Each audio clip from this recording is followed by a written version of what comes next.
네, 안녕하십니까. 의정부 을지대병원 중환자역과 선현우입니다. 소개 말씀 감사드립니다. 제가 오늘 다룰 주제는 외과 의사로서 직면하게 되는 윤리적 이슈가 되겠고요. 제가 여러 앉아 계신 분들보다 뭐 경험이 많거나 당연히 이거에 대해 논할 정도는 절대 아니라고 생각은 합니다. 하지만은 일단은 제 경험과 그 다음에 준비하는 과정을 공유하는 느낌으로 보여드리도록 하겠습니다. 일단 제 소개를 먼저 간단하게 하면요. 저희는 이제 그 어큐트 케어 서저리를 주로 하고 있습니다. 그래서 뭐 아시는 분들은 아시겠지만 이제 중증 그 환자가 응급실로 오면은 수술을 하고 ICU 케어를 하고요. 병동까지 치료를 하는 그런 과정을 거치고요. 이제 외상은 이제 많이 현재는 하고 있지 않습니다만은 응급 수술을 주로 하고 있습니다. 그 다음에 응급 환자들이 이제 중환자실에 오면은 여러 시술과 더불어 여러 가지 치료를 하고 있습니다. 이렇게 이제 팀이 구성되어 있고, 팀을 이제 중환자 보시는 분들하고 수술팀하고 좀 나눠져 있긴 한데, 비교적 통합적으로 진료를 하려고 하고 있습니다. 통합적으로 진료를 하다 보면은 이제 저도 이제 ICU 환자를 수술하는 경우들이 종종 생깁니다. 전담 전문이라서 이제 법적인 제약이 좀 있긴 한데, 저도 이제 해보니까 그 60건 정도 했고, 메이저 한 25건 정도 했습니다. 그리고 이제 ICU에 있을 때 여러 가지 이런 일들을 하게 됩니다. 이제 뭐 페리카디오 센테시스 같은 것도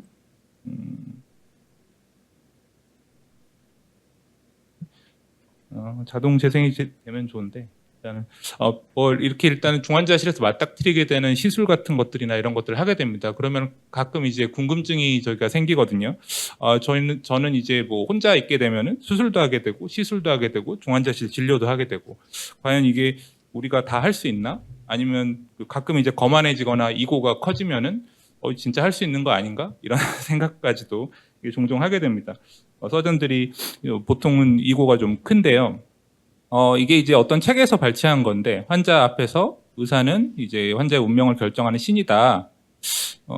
더 전지전능, 신보다 더 전지전능하다. 모든 것의 신이다. 이런 말인 것 같은데. 하여튼 이런 그 부분도 있습니다. 요거는 이제 제가 도서관에서 그 명의 1권에 나온 제가 굉장히 존경하는 교수님 부분에서 이제 발췌한 내용인데요. 실제로 특정 부분, 응급한 상황에서나 간이식 이런 것들을 앞두고 있는 상황에서는 이렇게 환자 보호자들에게 간주될 수도 있습니다. 그렇다면은 이런 신들이 소위 신들이 병원에서 신들이 어떻게 평가되고 어떻게 제지될 수 있을까? 과연 누가 말릴 수는 있을까? 아니면 이 사람이 조그만 변형을 어떤 시술에 가할 때 누군가에게 평가를 구하거나 자문을 할 곳이 있을까라는 의문점이 들게 됩니다.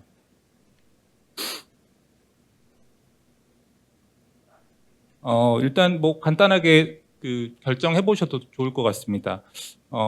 일단 외과 의사 윤리가 그러면은 이제 다른 앞서 발표하신 분들과 뒤에 발표하신 분들과의 조금 차이가 있을 것 같습니다. 그래서 제가 이 차이를 조금 고민을 해봤는데요. 생각을 해보니까 이게 거의 대부분의 분들은 B를 선택하실 것 같습니다. 근데 이렇게 생각하다 보면은 외과 의사한테 윤리를 논하는 게 맞는가? 오늘 외과 의사한테 윤리가 기대되는 건가?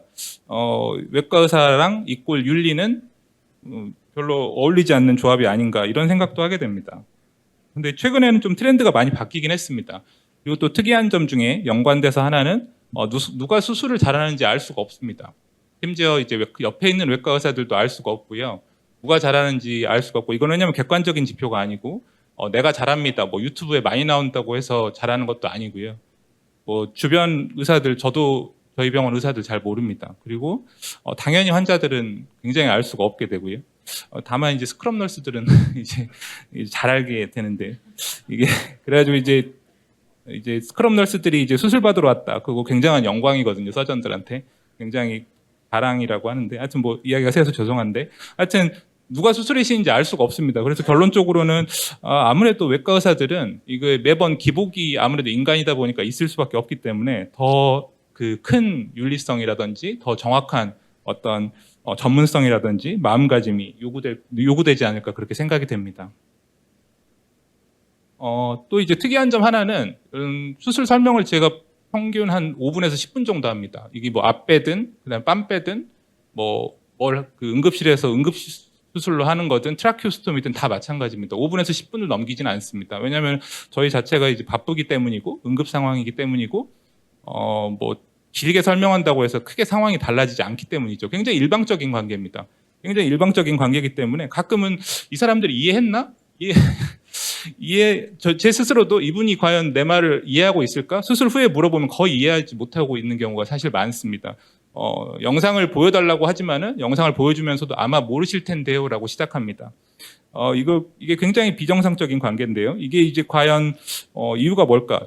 이거 제가 그냥 고민한 사항인데, 의사의 권위에 대한 일방적인 절대적인 믿음 때문인지, 아니면은 수술 자체에 폭력성이 있습니다. 굉장히 이 사람이 이제 1시간 뒤에 내 배를 칼로 가른다, 뭘 할지 모른다라는 내재된 폭력성이 분명히 존재하거든요.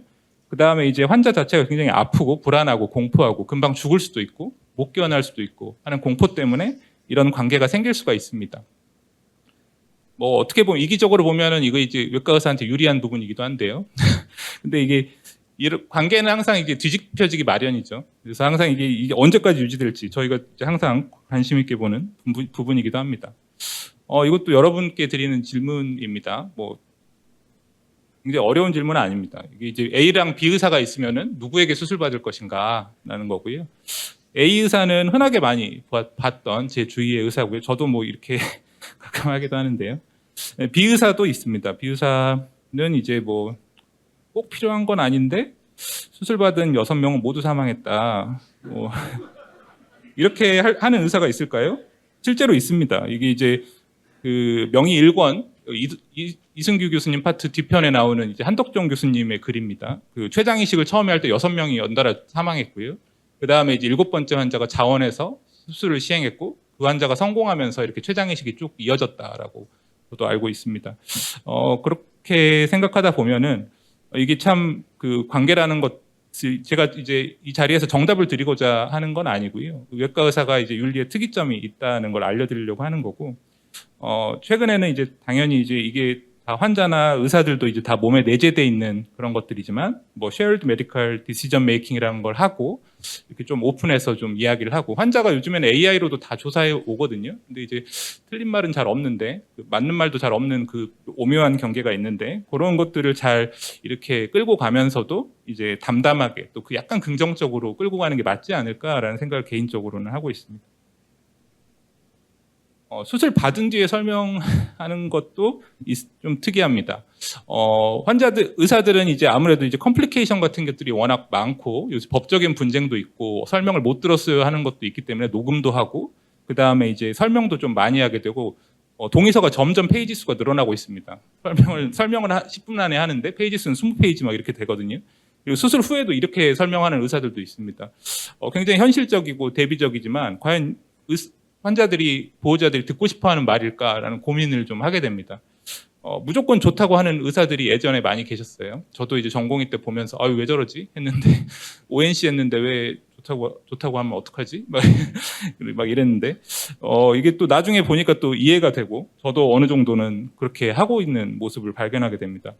그래서 이제 환자 보호자 마음에서 이렇게 의사를 보게 되면은 수술 끝나고 이제 의사의 입만, 무슨 말투나 어투, 표정만 이렇게 보게 되거든요. 이미 벌어진 일인데 조금의 희망이나 그런 걸 줄 수 있지 않을까, 그런 생각 쪽으로 조금 더 기우는 것 같습니다. 그리고 이렇게 좀 자세하게 말하는 의사들, 너무 딱딱하게 말하거나 이제 잘 모르겠는데 한 반 정도는 안 될 것 같은 막 이러시면은 옆에서 볼 때 좀 조금만 더 긍정적으로 말하시면 어떨까라는 생각을 또 개인적으로 하게 됩니다. 이렇게 이제 의사와 환자와의 관계 중에 특별히 이제 외과 의사가 가지는 이런 특이점에 대해서 조금 찾아봤는데요. 실패할 경우는 또 어떨까 또 좀 찾아보기로 했습니다. 이거는 이제 다른 분들 케이스는 공유하기가 어려워서 제 케이스 좀 보여드리도록 하겠습니다. 62세 그냥 멀쩡했던 분인데 septic해져서 왔고요. 그다음에 이제 크레아틴이 높다고 이제 ER에서 이제 러닝 CT를 찍었고, 그다음에 바로 수술을 진행했습니다. 이게 지금 CT는 중요하지는 않습니다만, 일단은 이거 레트로페리토니얼 프리에어가 있어가지고 여기서 이제 저희가 이제 듀오데넘 쪽으로 터져서 뒤쪽으로 샜다고 생각을 하고, 그 다음에 이제 수술을 들어갔습니다. 사실은 이제 결과적으로는 포니에르 갱그린이 이렇게 프리에어가 포니에르 갱그린이 생기면서 이쪽이 썩어 들어가면서 이제 에어가 거꾸로 들어갔거든요. 근데 여기서 연결점이 명확하지 않고 그래서 저희는 이제 듀오데널 버프라고 생각하고 익스플로레이션을 했습니다.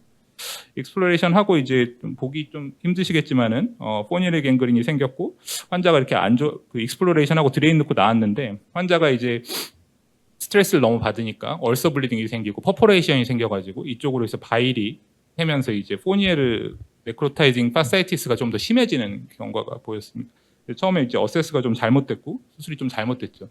여기서 끝나는 게 아니라 계속 이제 여기서 수술법을 모디피케이션 합니다. 여러 가지를 이제 의견을 받아서 제일 처음에는 이제 내려가는 길을 자르고 이제 프라이머리 리페어를 해보고 갓길을 만들어주고 이래도 새니까 폴리 카테터를 넣어가지고 막아도 보고 다이버전도 시켜보고 여러 가지 수술을 최대한 해봅니다. 이게 이제 교과서에 있는 수술이라고 하기엔 좀 부끄러운데요. 결국에는 이제 PPPD를 해가지고 다 절제하고 이제 해결을 했다고 생각했는데 그 이후에도 또 막히고 일레우스 생기고 터지고 그래가지고 4번 더 합니다. 그래가지고 저희가 이제 항생제 치료도 오래 하고 제 이름이니까 이제 보여도 되겠죠.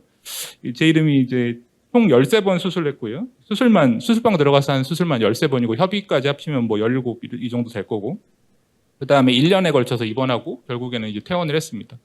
이게 외과 의사가 이제 수술한 환자에게 항상 아유 교수님 감사합니다만 들으면 좋지만은 실제로 처음에 이제 디시전을 잘못하거나 수술을 잘못하면은 1년 정도 이게 책임을 질 수가 있고요. 하지만 이 환자가 이제 집 근처에 사시거든요. 저희 집 근처에 사셔가지고 그 퇴근하는 길에 가끔 만납니다 이렇게. 그러면은 이제 가끔 이제 섬찟하면서 이게 외과 의사의 책임이 어디까지인가? 이게 어두운 밤에 이제 저 환자를 잘 보냈기에 망정이지. 내가 만약에 윤리적 책임과 법적인 책임을 넘어서 어떤 개인적인 책임이나 원한까지도 있을 수 있지 않나라는 생각까지도 사실 하게 됩니다. 실제로 예전에는 이제 함무라비 법전에서 이런 뭐 2손을 자른다. 이게 그 당시에는 굉장히 마일드한 처벌이었다고 누가 또 그러시더라고요. 하여튼 뭐 목숨 내걸고 하지 않았을까라는 생각을 좀 하게 됩니다. 뭐 제 개인적인 경험 이외에도 그 서로 이렇게 논의를 하려면 굉장히 논의거리가 많습니다. 최근에 이제 로스쿨 나오고 이제 법조인이 늘어가면서 이제 법적인 그 로스들이 굉장히 늘어나고 있습니다. 굉장히 좋은 먹잇감이 되고 굉장히 왜냐하면 디베이트가 굉장히 생길 수가 있으니까요. 여러 가지 법적인 허점도 전통적으로 가지고 있는 외과 의사들이고요. 수술실 CCTV는 여기서 다루지는 않겠습니다. 너무 좀 복잡하고 그래서 하지만 이제 사회가 보는 시선이 과연 무엇인가 외과 의사로서 좀 느껴지는 격세지감이라고 할까요? 저는 이제 외과 의사한 지 오래되진 않았으나 격세지감 같은 것들이 분명히 존재하는 것 같습니다. 그래서 이런 이제 실패에 대한 디펜시브 메디슨이나 이런 법적인 분쟁을 생각하지 않는 진료를 과연 외과 의사가 이제 앞으로 할 수 있을 것인가에 대한 고민도 하게 됩니다. 그렇다고 하면은 이런 그 혼란이 있죠. 환자 보호자도 아마 이런 혼란이 있을 것 같고 의사들 자체도 이제 혼란이 있을 것 같은데 우리는 그러면 어떤 식으로 방향을 잡고 진료를 해야 될 것인가에 대해서 레퍼런스를 좀 찾아봤습니다. Annals of Surgery의 2016년에 나온 그 외과 의사는 어떻게 진료해야 하는가 뭐 이런 그 주제로 잡힌 그 논문이고요. 과거에는 이제 파터널리즘, 그러니까 가부장주의, 뭐 환자가 저희 뭐 아들이나 뭐 이제 뭐 보호를 해줘야 되는 사람이라고 생각하고 처치를 하는 거죠. TV 보고 싶다 하면은 이제 숙제하고 TV 봐라, 뭐 이런 식으로 이렇게 뭐 지시하듯이 하는 거죠. 3일 금식, 5일 금식 명령하는 겁니다. 하지만은 이렇게 환자를 위하는 자세에서 환자에 대한 이제 동의를 구하기보다는 명령하는 자세가 강조되었다고 합니다. 그 이유는 이제 마취가 없기 때문에 빠른 기술이나 이런 것들이 굉장히 중요했고요.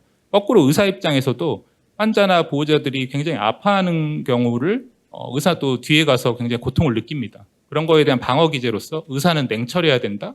환자 옆으로 가면 안 된다. 의사는 보호자가 아니다. 어떤 감정적 격리를 스스로 이렇게 조장을 했던 거죠. 그래서 이제 파터널리즘이 굉장히 강조됐던 시대라고 한다면 현재는 자율성에 기반한 shared medical decision making이 좀 더 자리를 잡는 것 같습니다. 이거는 이제 자연적인 변화라고 생각은 되고요. 우리는 이제 20, 30년 내 안에 이렇게 이제 변화를 겪게 된 거죠. 하지만 외과 의사가 전체적으로 다 바뀌어야 되는지는 좀 더 고민해야 될 문제입니다. 여기서는 또 바람직한 의사상도 제시를 했는데 인스파이링 서전이라고 서전이 됐으면 좋겠다라고 해서 제가 한글로 영감을 주는 의사라고 써봤는데 맞는 번역인지는 잘 모르겠고 이게 무엇보다 중요한 게 환자의 신뢰고 그 다음에 중요한 게 동료의 인정. 그러니까 외과 의사가 실질적으로 ICU든 수술실에서든 그냥 어떻게 보면은 마음대로 할 수가 있습니다. 어느 정도 선에서는. 근데 과연 그거를 누가 제지를 하는가? 그러니까 환자의 신뢰를 바탕으로 하면은 무조건 다 할 수 있는가에 대한 고민 끝에 나온 뭐 답들인 것 같고요. 동료의 인정이 좀 있어야 되고 당연히 저희 외과 의사라면 모탈리티 모빌리티 컨퍼런스가 굉장히 중요한 일이고요. 그다음에 이제 학회라든지 이런 자리를 통해서도 공유하는 자세가 필요할 것 같습니다. 그리고 이제 한국 의료윤리학회지에 실린 그 논문인데요. 온정적 간섭주의, 파터널리즘인데요. 이것들이 이제 충돌할 가능성이 굉장히 높다. 하지만은 이걸 충돌한다기보다는 외과 의사는 환자의 최선의 이익을 항상 두고 파터널리즘에 기반을 두고 이렇게 환자의 최선의 이익을 항상 생각한다면은 좋을 것 같다라고 가이드라인을 우리나라 논문에서 이렇게 제시를 하고 있습니다. 요거는 메이오 클리닉에서 보여주는 이제 캐치프레이즈 같은 거고요.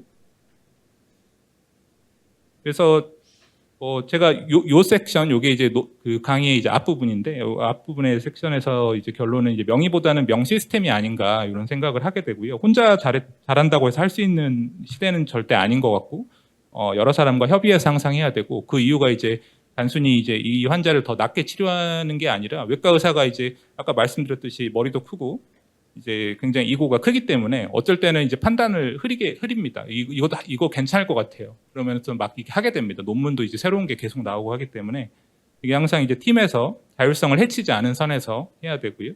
그 다음에 선행의 원칙에 기반한 파터널리즘이 외과 의사에게 좀 필요할 것 같습니다.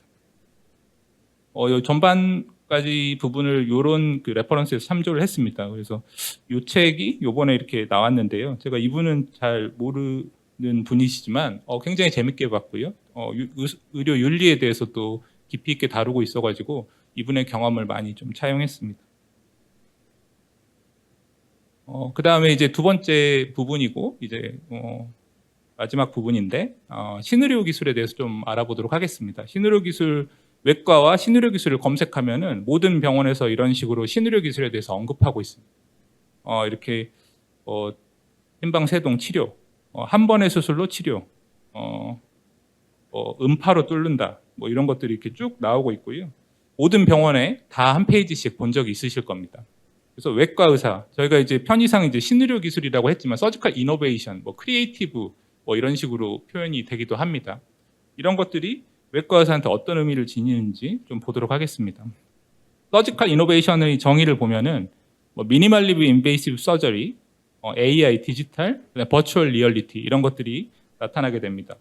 이게 계속 듣다 보면은 저 스스로도 외과 의사의 신의료 기술은 작은 건가? 작게 째는 걸 신의료라고 하나? 혹은 수술 안 하는 걸 신의료라고 하나? 이게 왜 외과 의사가 수술 안 하는 쪽으로 자꾸 뭔가를 하고 있지? 근데 이제 또 이거는 또 반대 이야기지만 심장내과나 어떤 뭐 GI 의사들은 오히려 또 인베이시브하게 하거든요. 약간 이게 차이점이 어딘가 있을 것 같고 뭔가 모호한 부분이 있을 것 같은데 하여튼 외과 의사의 신의료는 약간 작게 째면은 신의료라고 생각하는 것 같다라는 생각을 스스로도 하게 됩니다. 실제로도 그게 좀 도움이 됩니다. 복강경 담낭절제술이 개발된 다음에는 이제 일주일 입원하던 거를 인시전도 작게 하고 금방 퇴원하게 하고요. 요즘에 싱글포트 인시전도 하게 되죠. 저희 병원 저희과 데이터인데 한 달에 이제 지난 6개월간 한 달에 이제 한 100건, 120건 수술을 하는데 응급수술이 많습니다. 응급수술이 한 80% 정도 응급수술을 하는데 대부분 이제 한 70% 정도는 최근에 이제 복강경으로 하면서 뭐 하트만, 그다음에 심지어 하트만 리버설 이런 것도 복강경으로 이제 계속 시도를 하고 있습니다. 그리고 이제 뭐 로봇 수술이 요즘에 좀 많이 대중화되고 있고요.